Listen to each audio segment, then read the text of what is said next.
Hey y'all. Just me being very nervous.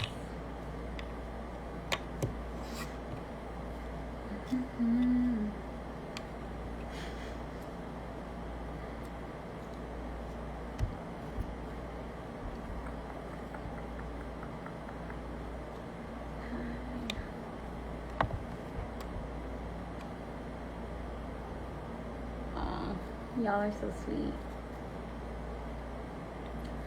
So we're just waiting.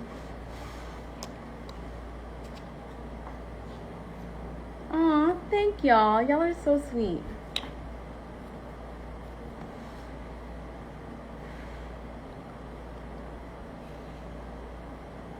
I literally just have my partner feel my heart rate and it is out of control. Okay.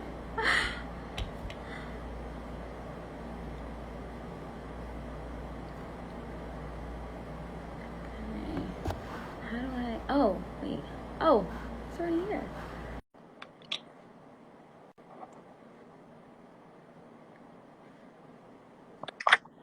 Is that you? Hey. How are you? Hi. Let me see. A bit of a Nice to lag. meet you, Wawa. Can you see me and hear me? It's so nice to Okay? meet you too. Sorry, what'd you It's a say? pleasure. Can you see me and hear me okay? Oh, Yeah, yeah. It's a pleasure too. Thank you so much for inviting me on for an IG Live. I'm so nervous. don't be, buddy. I've watched you. You're amazing. You're great. You shouldn't be nervous at all. And I'm talking to a Rhodes Truman Udall scholar. I mean, for crying out loud, I barely got through high school. Oh my goodness, you're so kind. Thank you. My phone keeps falling down. Hold on a second. You think by now I'd How figure out are you how to doing do all today? that. What? How are you doing today? I'm good. How are you, hon? It's been all right. I'm doing virtual school right now, and I'm going to school in the University of Oxford, but I'm in the US right now, so the time difference is really weird. But I think I've been getting a hang of it for now.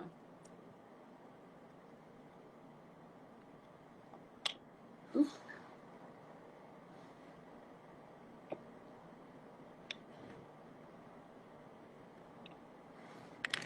Uh-oh.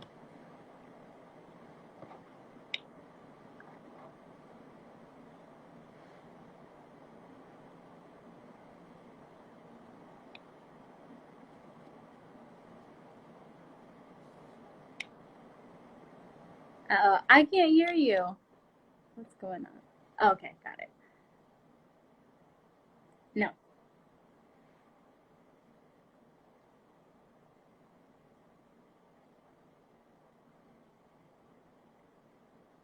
Hmm. It's not working. Maybe I could exit and then do it over again. No.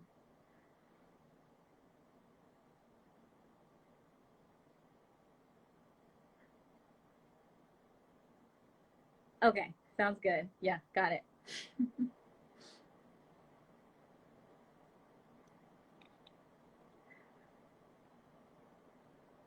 Someone said Mercury retrograde. That's literally what's happening. I also agree. Okay, let's see. I can send a request to. Okay.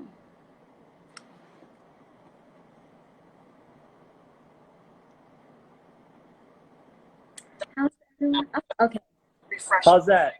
it's perfect. There we go. Okay, good. All right. Well, we had a bumpy start per Ruffalo style. I mean, it never goes.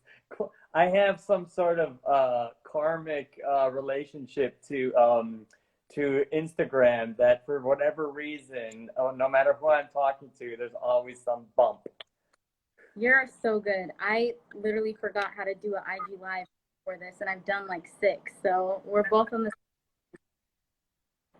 You both, buddy. I have someone off to the side here, literally coaching me through Oh, this. Kim Hernandez is her name, and she's amazing. thanks, Tim.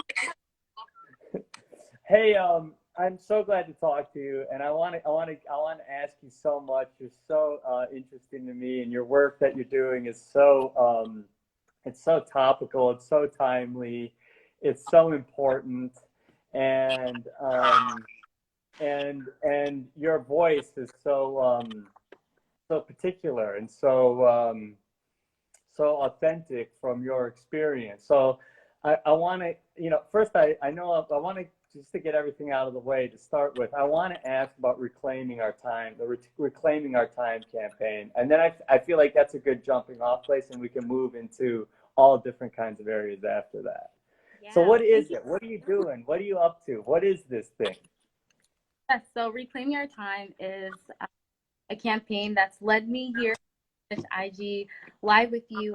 It's really, really keen that my organization, my new organization, Black Girl Environmental, spearheading in class two other incredible environmental orgs. One's called Generation Green, the other one's called Pass the Mic.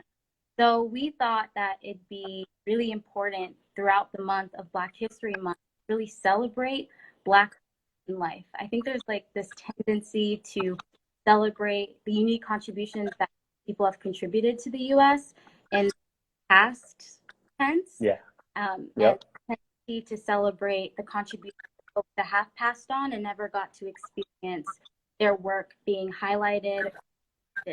And when we think about the climate crisis and the fact that people of color are experiencing it first and are at the forefront of addressing it, there's so Right. many Black activists and organizers doing work on the ground every single day.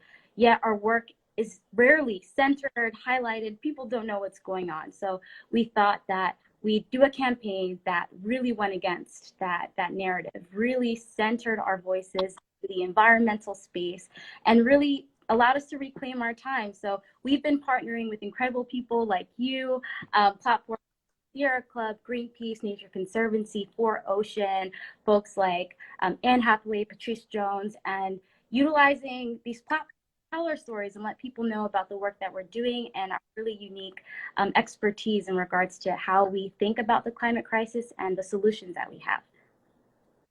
And I've seen you speak on the history of Black environmentalism Wow, really? and even the co-opting of Black environmental scholars and their work by white environmentalists. And so, we're all sort of standing on the shoulders of a movement that's old, and old in a lot of ways. But when we're talking about Black history and environmentalism, you and I are both here and are meeting together, through a common human struggle that's been happening for quite some time. And so I like, I was really interested in what you're saying about decolonizing, you know, teaching, decolonizing education. But before I do that, I want to talk, what is colonization? Because a lot of people hear decolonization, but I'm not sure everybody understands what it is, and I'm sure there's some people here that'll be interested in it. So let's talk about colonization first, and then Yeah. let's talk about decolonization. Yeah, that's a really, really great frame. I think, right, colonization is a process of oppressing folks, and it's has been done so many times in history.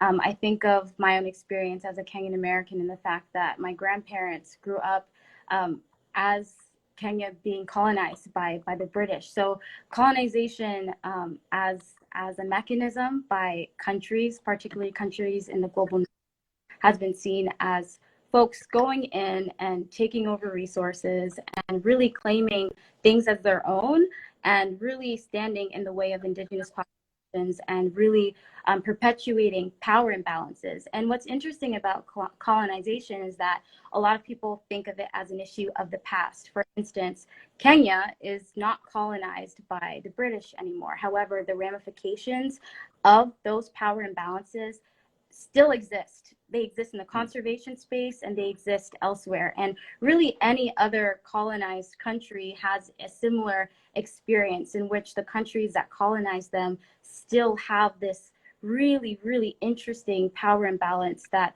really takes away power from people that are indigenous to those places or live in those places. So when we talk about decolonizing, really working on undoing those things and understanding that it's not this thing of the past. It happened technically in the past, but the past always informs the present. So when we talk about decolonizing environmentalism, that's super, super important and really the bedrock, I think, of my work and my lens, and I'm sure yours as well, in asking that question.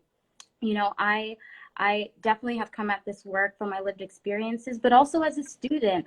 I didn't really see myself as an environmentalist until I took an environmental science class in high school. So I never said, hey, I'm Lala, I'm an environmentalist, till I was 16 years old. And from then on, I was in these classes and I began to realize that there was this really, really stark difference in the way that I understood my relationship with the land and the way that it was expressed in my classrooms.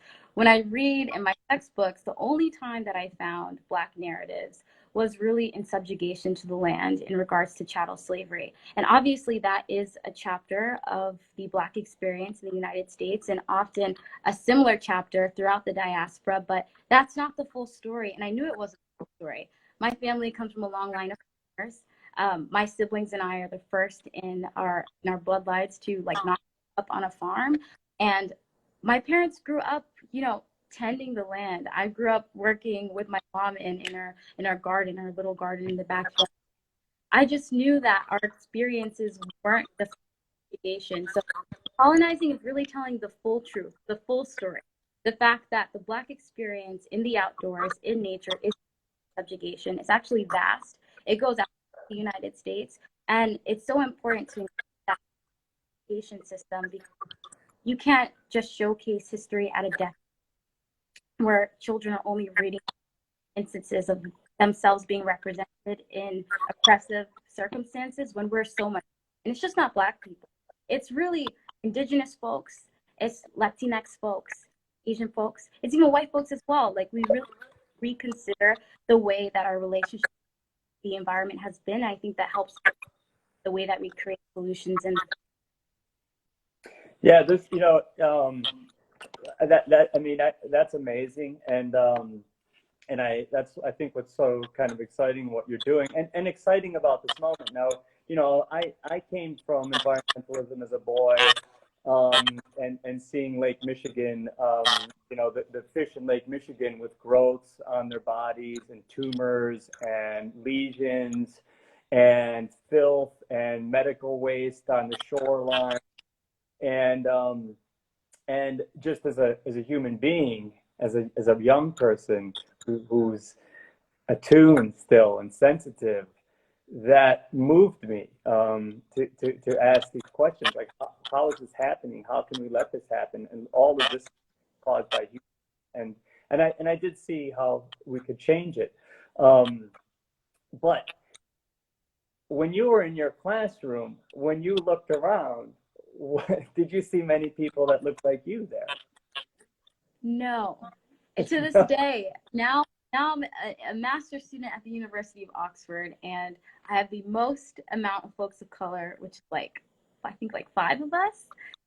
And I mean, right, like what you're talking about, right?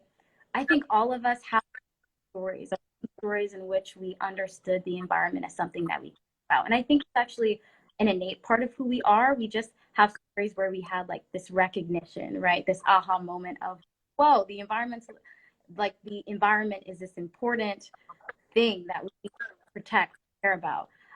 But it's interesting that is said there's not necessarily representation like in places, and I'm seeing that change. If I'm being totally honest with you, Mark, it's something that I've seen change in the past 3 years, in the past 1 year.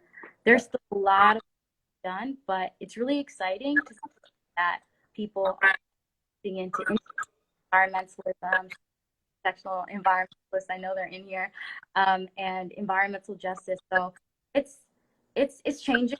A lot of work to be done, but I think these new ways that I think of environmentalism are really changing the tide.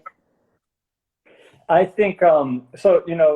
I also want to introduce to folks too, in case there's people on here that that don't know what's going on. We're in this moment of intersectionality, Yeah. where you know, where we're seeing in the past, and I've been in this environmental movement pretty intensely for the past 10 years. Um, we've seen this sort of breaking down of these what we call silos. We had the civil rights movement in one silo. We had the anti-fracking movement in a silo. We had education in a silo. We had you know, other questions of racism in a silo, and now we're seeing these walls start to break down. And essentially, that's what would be called intersectionality, as I could see it and know it. Do you want to say anything about this idea of intersectionality and how this movement has come together in what I call the greatest movement in human history? I'm definitely there with you about movement in human history. It's exciting, and I definitely can attribute a lot of these shifts to new terminologies like environmentalism, which eco communicators come up with, which really brings in intersectionality theory, which by the amazing shout outs to her, kudos to her, she deserves all the flowers, in which we really begin to understand that we need to have an environmental system that protects both people and the planet, one that understands that our positionality entities all inform the way that we benefits and burdens, and the fact that oftentimes our intersecting identities can at the same time provide privileges and then also have us be susceptible to prejudices. So I think it's important when we think about environmentalism and this new of the greatest movement of all time and being able to really silos, because when we think about a just climate future, we have to think about crafting a future that serves us all. And that means dismantling systems that make racism a thing, that allow for misogyny to continue to thrive, for transphobia. So when we think about disrupting these silos, we have to do that because all these different people that have been working in these quote unquote isolated movements have been all fighting for the same thing. We really all are fighting for a just future. And it's really exciting that people are really coming into that. And I think people have been coming into terms with that for a long time. But in the mainstream lens, I'm seeing a shift in the way that we talk about these issues. It's really exciting. Me too. It's been really powerful and really exciting. So I started the Solutions Project. I was one of the founding members of the Solutions Project, which we've worked together, you know, in a distant way. And we saw this happening 2 or 3 years ago. And we were seriously pushing for this this intersectional mentality. And we just brought on Gloria Walton, who is just our new CEO, powerful Black woman, came out of the movement, came out of you know, these communities, these frontline communities that have been used for dumping chemical waste that are where trees have been cut down, where really the front line of the intersection between environment, pollution, economic redlining, criminal justice, and basically become the dumping grounds for capitalism in many ways. And she says something that's so powerful to me, and I want to get your take on it. She's saying, and she's where the Solutions Project is moving is money. If you want to change this system that is driven by money, then the way to do that is to put money, put capital, put resources into the communities that are already on the front lines, that are fighting this. And that's antithetical to philanthropy today. And it's such a radical idea, but I'm telling you, we're only now starting to get that message across. And I want to get your take on it because I know you have a really interesting understanding of this. Well, honestly, you just hit all the points. Like, you are completely right. And you know this, right? Distribution of supporting folks that are on the ground, supporting folks that have been doing this for a long time is instrumental. And you know, it's really interesting. I'll bring this in. Oftentimes people ask me, they're like, what can I do to support? And I think it gets really overwhelming when we think of just from a data point of view. When you look at the data and you look at the way it's impacting us now and the projected levels to harm us in our communities, especially in the face of inaction. Well, hopefully that's going to change about now in the policy realm. I always think of the fact of it's overwhelming because oftentimes people think of what can I do, not necessarily what can I do in collaboration with the work that is already being done. Because the truth of the matter is people have been working on for decades. And you know this, you yourself are someone who's been in the space for a long time. And there are people that have been doing this before, you know, we were born. So there are people that have been part of social movement doing this work for so long. And as long as we understand that we're all a part of the same ecosystem and support those folks on the ground through distributing our funds or, you know, supporting in other ways that folks are asking for, then we can really intentionally support the work that's being done and really expand the scope of the work that people are doing. Totally. Now, I want to get into, so some of this work has brought, I think there's a class dimension to this that we can't like not take into account. Because I've been to parts of Pennsylvania that are poor, working class, rural, white areas. And they're being treated the same way that poor black areas, or almost all black areas, are being treated. And I think sometimes we miss the partnership that when we talk about this, it could sound like we're only talking about a certain kind of people, when the fact of the matter is it's touching all of our lives. And so how do we work together? And what is the message to our white brothers and sisters who just happen to be white?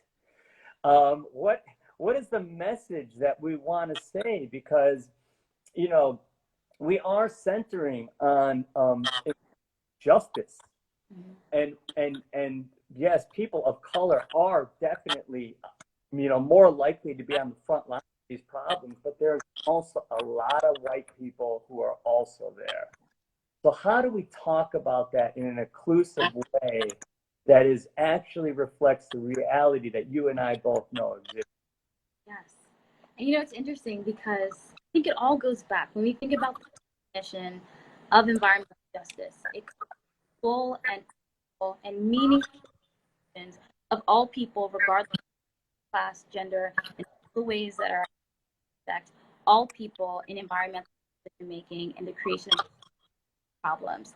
And you're right, absolutely a huge difference in the way that people experience the environment. So it's really important that we use that lens, uplift that lens of, yes, all people and all people, intersectional lens, understanding that we all experience the environment based off of our positionality, right? And using that lens to create communication that reaches everyone. And you know, I never actually mentioned in this chat where I grew up. So I grew up in the quiet corner of Connecticut, rural Connecticut, and I grew up in a predominantly white community.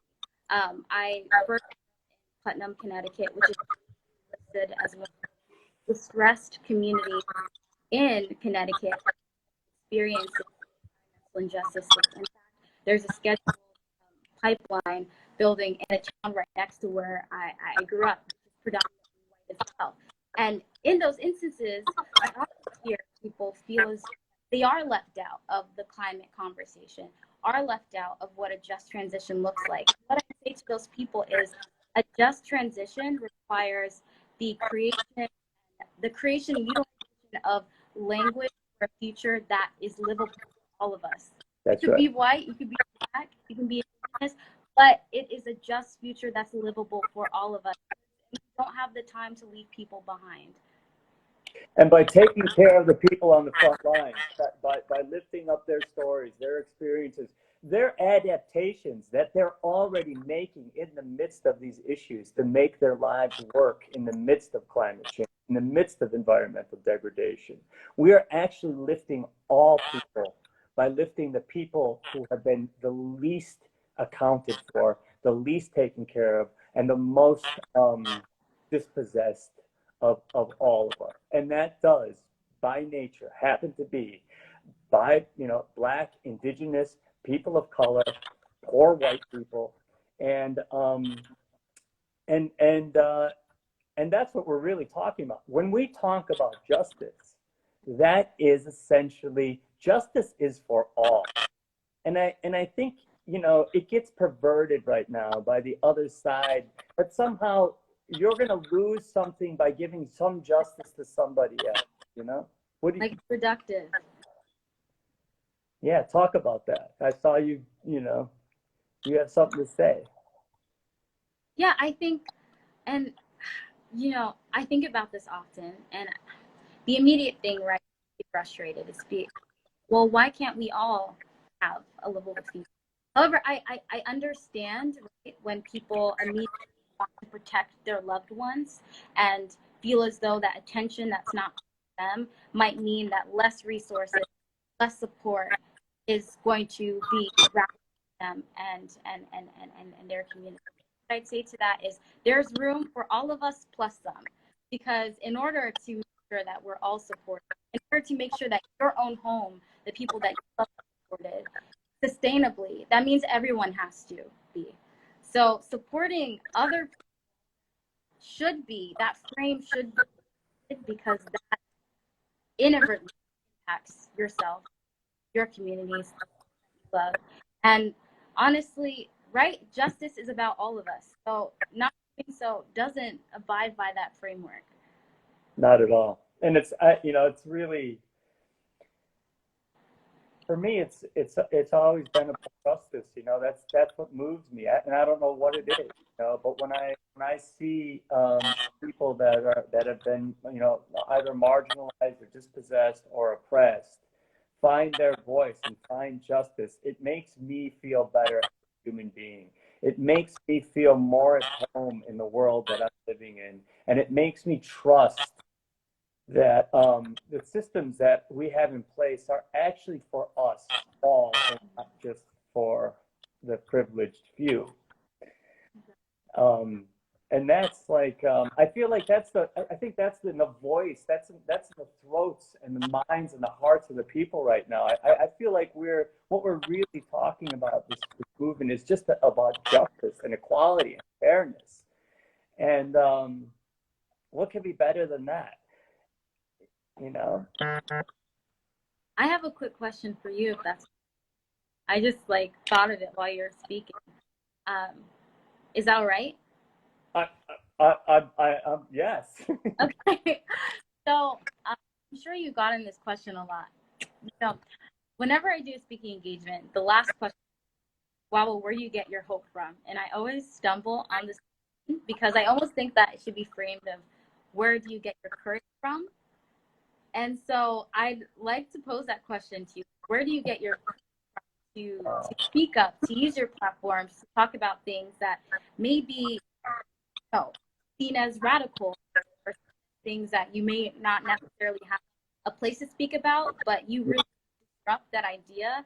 And I think it's really inspiring. So I'd love to know where you get your courage from.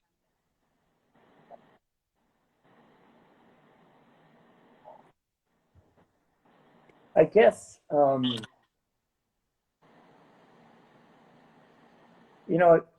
it's it's kind of this age-old thing about. I mean, strangely, it has a religious dimension to it. It has who are we answerable to? Um, what um, what is meaningful in life? What is how will we look back on our legacy and who we are and how we were thought about, you know.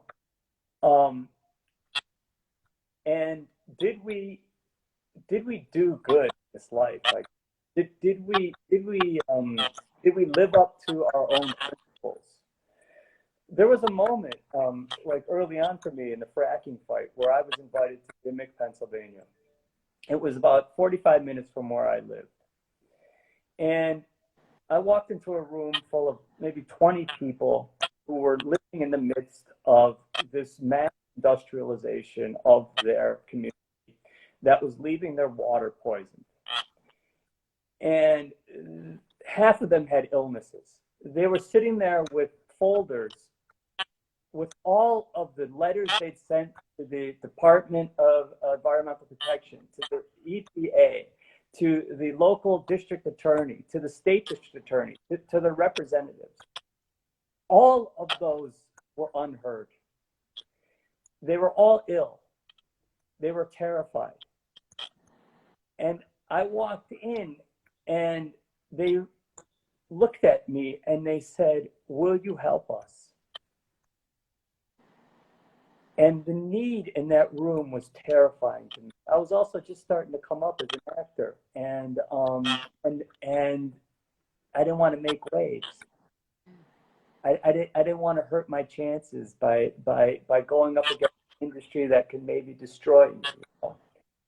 And so I kind of ran out of that room, and I went home then, and I couldn't sleep, and you know, I got up and I went and looked in the mirror, and it was like, "Hey, Ruffalo, are you who you say you are?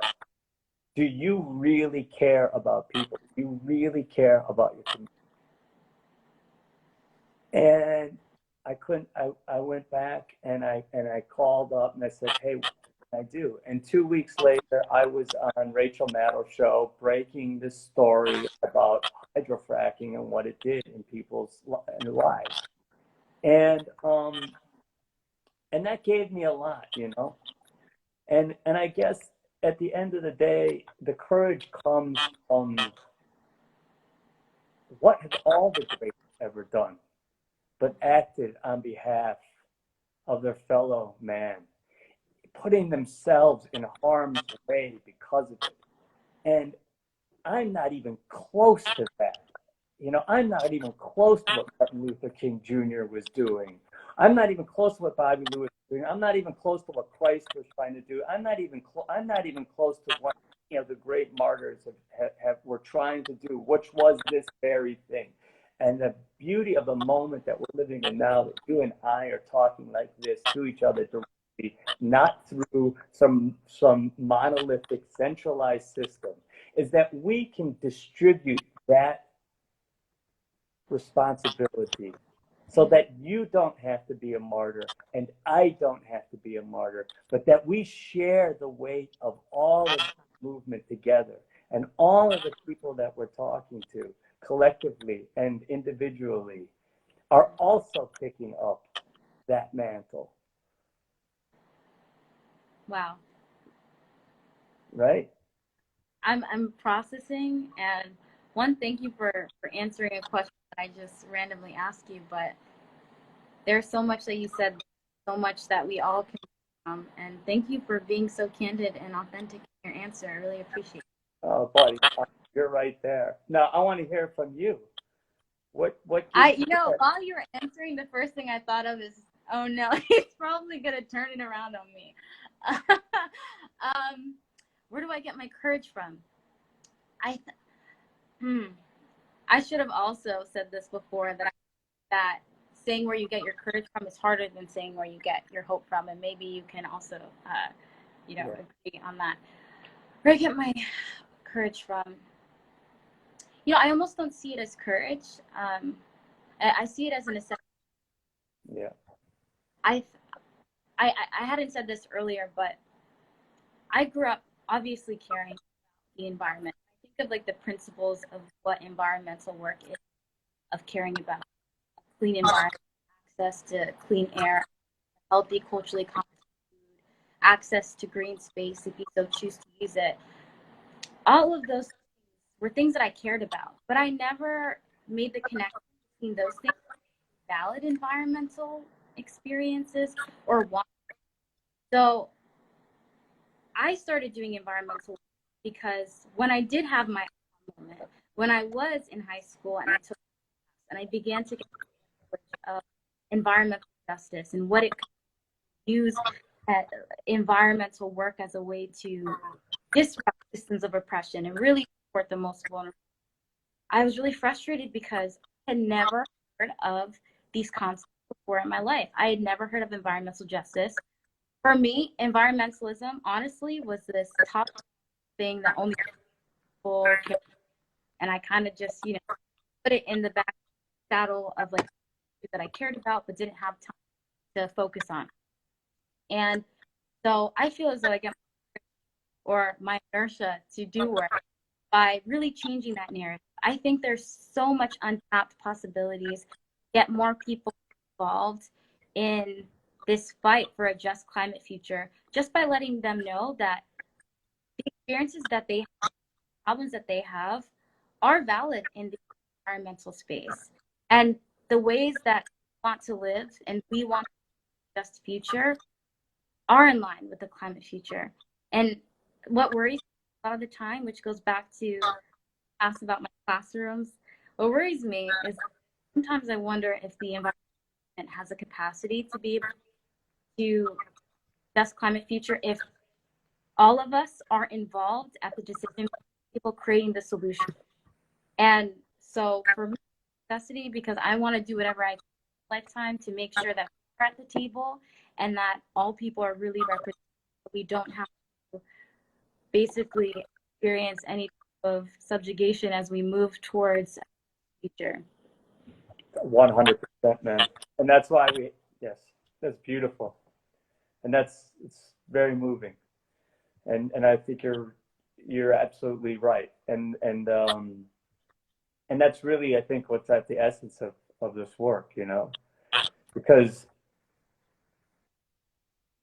in the past, even in the recent past, the solution was always geared toward a certain class of people, and mostly white people. It was geared towards making money, and expediency. How do we get there as quickly as possible, and how do we sell this to the big corporations? I want to get into this too a little bit. And so when we talk about moving forward with equity, the way we do that, I think, is that we're focusing on frontline communities, and they like in Buffalo, push Buffalo, like the things they're doing in Buffalo right now. They're completely renovating. They're renovating their soil, they're renovating their cultural life, and they're renovating their economic system, all based around climate change. They're the first people who actually had a solar system on top of public housing that has also community space, and now they're refurbishing all of those brownfields that were destroyed by industry, and growing their own food, and that is the answer. That is the equitable answer, and because of that, crime is dropped there. Because of that, there's greater community buy-in, there's greater community engagement in the political scene. And they created that out of their own desperation and need. They would have done that on a fucking death star. They would have done that without any help from anybody, right? They're fighting for their lives, right? And so when you give them some money, when you give them some resources, the solutions blossom out of these, right? I want to ask you about the idea. So we're seeing a move towards holding corporations responsible. Let's talk about that movement a little bit, and we haven't even begun to scratch the surface yet. We're seeing the power of it coming out of the Trump administration, and we're seeing how much we can affect through this lens. But I want to get your take on it. What does the BDS movement look like for climate change? Well, thank you for bringing that up, because while you were talking, I was like, oh my goodness, I always think important, right, to hit people with that data point of the fact that it was 100 companies that have contributed to 71% of greenhouse gas emissions. If that doesn't tell you about who we need to hold accountable, I don't know what else will. That's right. And on top of that, that's been the legacy of governments subsidizing fossil fuel industries and knowing what climate change was. I mean, we know that the fossil fuel industry knew what they were doing in the 70s, and they basically were still moving forward with what they were doing. So when we think about addressing or think about how we want to contribute to, we have to hold people. We think about individual collective action. I'd love to hear what you think about. There's been a lot of conversation of which is more individual action, and there are different arguments regarding that. But in my personal idea, right, there's no such thing as collective action, individual action, and individual action doesn't work with collective action. And when we think back to the data point of 100 companies, I mean, that should blow your mind. It's absolutely wild. Think of that. That means that we have to rally together, hold folks accountable. You know, Sunrise Movement is doing incredible, right, and really building up upon. I mean, all their practices aren't new. They quite in cultivating movement basically read from the textbook of the civil rights movement and really utilize practices and really allow the movement to live on and ensuring we're holding our public accountable. We're holding these industries. We let them know, not letting them get away with it, because it's literally a matter of life and death. Yeah, and when you see the system that we're living in, they've gamed the system. They have their lobbyists. They create the laws that make it easier for themselves. They make sure that economically they're getting the tax breaks and tax cuts that actually are great for their bottom line. And they have us down here in the dust, groveling or fighting against one another, or trying to change the way we recycle or the pipes we're using, when they're on the take at the top the whole time. And they play on these divisions. They're playing on racism. They're playing on economic divisions. They're playing on the ideas of scarcity to keep us from looking at them. Yep. They're the ones. We don't have any control over our politics. We don't have any control over our politicians. We see, maybe 1/10 of what we want people ever makes the law. Who gets the law? Who gets all of those corporations? And I think that's really important. That's the moment we're at now, is to say, no, we see you, and we're not standing by it anymore. It's over. The game is over. Exactly. I saw someone said period. Period to all of that. Period. Right. And so, when I see, like you said, sunrise, I mean, I'm only bringing this up because it's happening. I see it in what you're doing. I see it in what Sunrise is. I see it in what the youth movement is putting together. I'm seeing the connections that are being made, and it occurred to me, we should have some sort of discussion about this today, because something said to have this discussion. Sorry, you cut out right there. I just thought it was an important discussion to be having, and one that we're almost there, but we're not quite there as a movement, Yeah, but the momentum is continuing to build. There are so many. Another thing on something that genuinely does give me hope, right? It's something that you have to lead to by doing the work and doing action, whatever capacity you're able to do. And that has been really, really in the past year is obviously the pandemic has been. I don't have the words to explain the way that I feel right now, but what I've seen in the past year, the way that people have really come together, collective action. Yeah. People have really facilitated community, really when we the first in our lives aren't necessarily able to people that we love in the way that we have our entire lives. The way that people have come together, the way that people are pushing for intersectional environmentalism, the way that people have now, pushed their in-person organizing and activism into new formats and cultivated new audience. It's really eye-opening, and it's really inspiring, and it's something I think about at night when I'm also scared. So Yeah. I think it's a good next step, and it's a good feeling. It's a good part of. I totally, something has shifted that is, I heard someone say that love is not what brings us together. Mm. It's hardship. And one thing about this pandemic that's leveled us all is how we've all been affected by it and how it has shown us how deeply connected we are in our humanity, our care for our family, our care for the people we love. What really is the value to us are those connections, how much we miss those interactions. And I think that shifted something in our priorities as just human beings as well. Um, Listen, we should probably wrap up. Although I'm surprised by how many people have stayed with us. It's probably the most.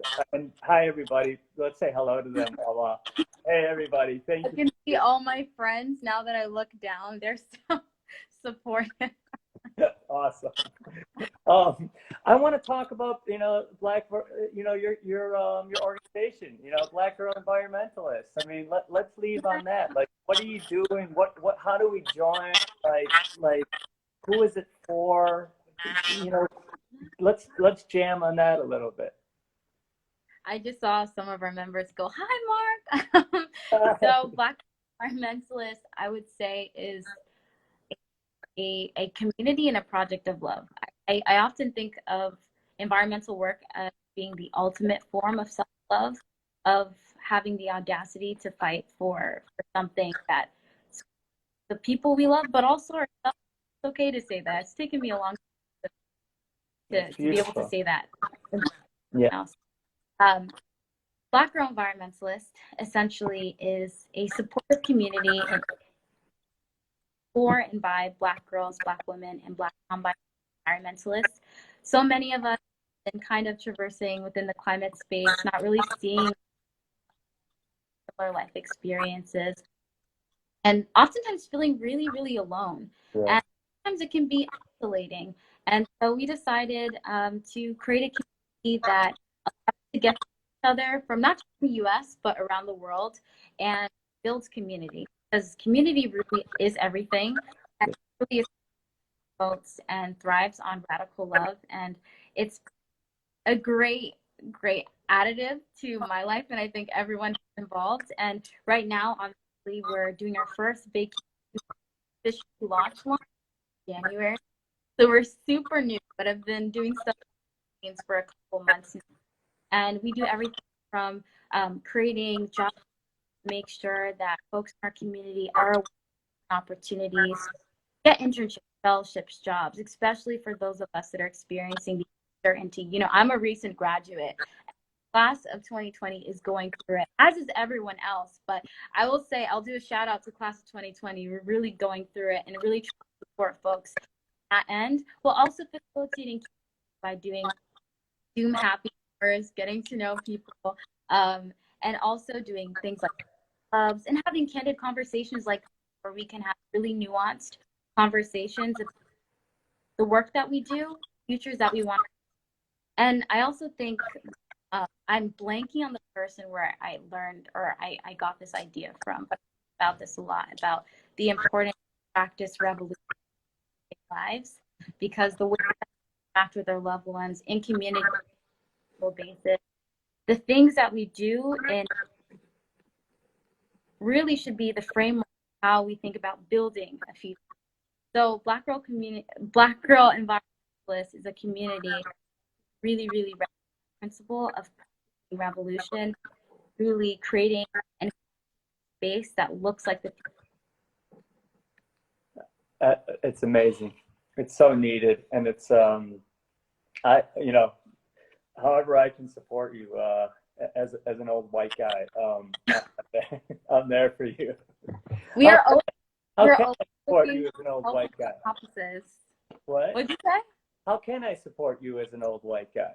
Yeah, so while I said, right, the community is created for and by us, we have a lot of opportunities for a to get involved because, again, we're part of this huge ecosystem and it's all about for all of us. And we are still specializing exactly what our accomplice toolkit looks like. But I think it's amplifying our voice.